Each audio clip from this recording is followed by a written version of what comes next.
Hey, everybody, off the Mike Sports Network, another edition of Off the Top Rope. Raw After Mania is in the books. We are through WrestleMania weekend. We'll have NXT still in Vegas. We can debate that. There will probably be some interesting stuff going on there.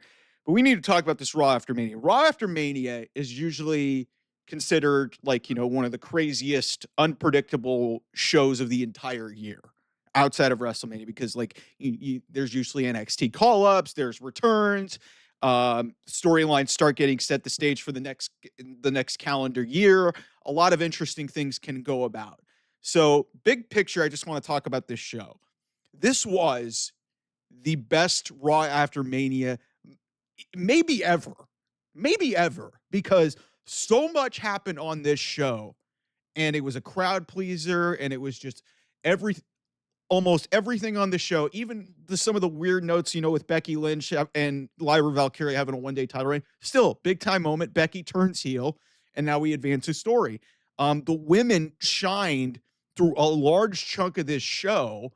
Jey Uso gets his nice moment with Sami Zayn and Jimmy Uso. So that's really cool. And we get a Gunther, say what you will about Pat McAfee. I know he's not for everybody.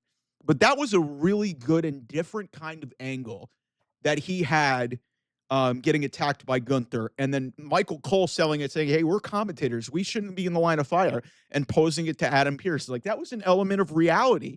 Like, you don't see that in, like, combat sports. You don't see that. But commentators get involved. And, so they made that an element, and they put it into the story. Say what you will, Gunther should probably kill Pat McAfee, and I know a lot of people are gonna snicker at the idea of that match, but Pat can go in the ring. Let's get a lot of people are gonna be like, yeah, Gunther was the real baby, but still, that was a very compelling thing. You get Stephanie Vaquera on there, Rusev comes back, even if that was a weird spot for him in a tag match. Still, you needed Rusev to murder some fools.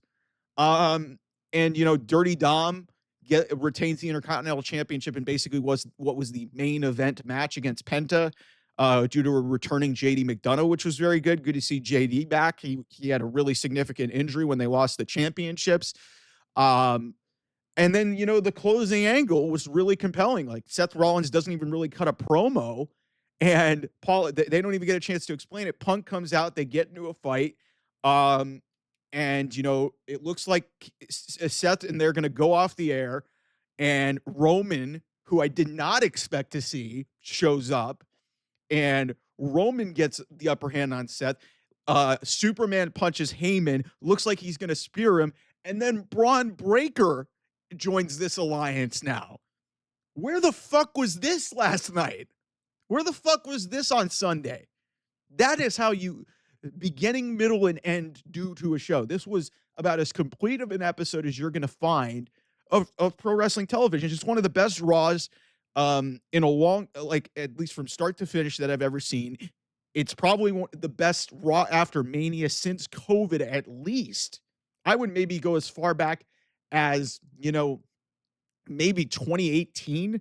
If you remember, I think in 2018, I think Jeff Hardy came back that night. There was Bobby Lashley debuted that night. There was a whole bunch of shit that happened on that 2018 show. So that was 7 years at least. And I would even rival that as some of the other crazy Raw After Manias. Usually, I remember, I debated about going to the one 2 years ago here in Los Angeles. It was one of the worst shows ever because Vince McMahon was littered all over it. They rewrote a bunch of segments. None of it made any sense.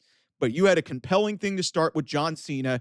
And I didn't even mention that to start off this whole thing. John Cena starts the show, ruins wrestling. It was kind of, it's not really necessarily, he's trying to get, and it's still a work in progress for me to kind of get into him as a heel. But then Randy Orton shows up. We're getting John Cena at Randy Orton, probably a Backlash in Randy Orton's hometown. You don't need a very long build to it. It's coming up in basically 2 weeks from Saturday. So you don't need, it's a short build. It sells itself. It'll main event the show. And then John Cena, who's counting down the dates that he's set to appear. He doesn't even need to appear, to be honest with you, to sell this feud. We're fine. And hey, we'll keep counting down the clock to when he gets to the end, and John Cena's just going to continue to ruin wrestling. So, listen, all in all, this was a pretty spectacular episode of television, and I was really entertained throughout. even some of the, like things that were a little bit questionable with like Rusev came back, Becky Lynch turned heel, like Dirty Dom retained the title in front of a great crowd. Stephanie Vaquer was there. Julia and Roxanne Perez showed up on the show. The women's division shined. Rhea Ripley got a huge pop. Like there were so much happened. And then you end the show with Braun Breaker being introduced in as the next guy, the next Paul Heyman guy, and he's spearing Roman Reigns through a damn barricade. You can't tell me that this shit isn't fucking awesome. Like that was spectacular, and just a lot of great stuff all over the place. I was really thrilled with this, and it just begs the question: what the fuck happened over the course of the weekend? And then we get to Raw, and it's almost like Triple H knows what the fuck he's doing. There's such a disconnect in booking, and it just makes you wonder where this company is going to go moving forward. And I'm really intrigued to see what happens with Rollins and if this is going to become a new Shield and he's effectively going to be the leader again. And then it's you can maybe have another NXT guy be involved in this. Who knows? But Breaker is a perfect pick. And a lot of people suggested that that would be the thing. But this was initially when we thought, hey, Rock, Cena, and Rollins and Heyman were going to be all in on this together. Now, who's to say? And, hell, maybe Becky Lynch is the female participant in this group. Like, there's a lot of intrigue on this. And I'll get into this over the course of the week in terms of how we move forward with this. But just big picture, I was really, really pleased with what WWE was able to do and follow up on WrestleMania.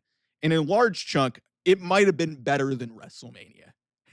Which, I mean, because let's look at this. If you take away the two individual nights, there were problems with both individual nights.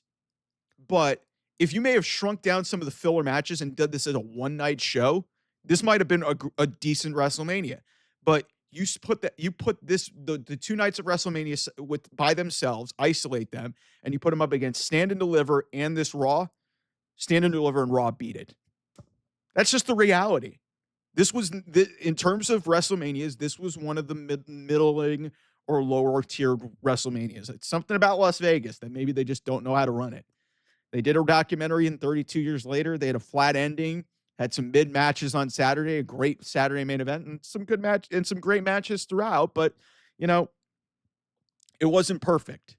But this Raw was. So thank you so much to everybody who's been all over the channel. It's great. We're over 1,100 subscribers. A lot of crazy shit going on in wrestling. And, now that we're clear of WrestleMania, it's maybe going to calm down a little bit. We'll see what Triple H has cooked up for the rest of the year. A lot of people are just seemingly quitting on wrestling because, WWE is just not for them. And they go, it's a MAGA company. Guys, chill the fuck out. Anyway, thanks so much for watching. I will see you guys soon. Bye-bye.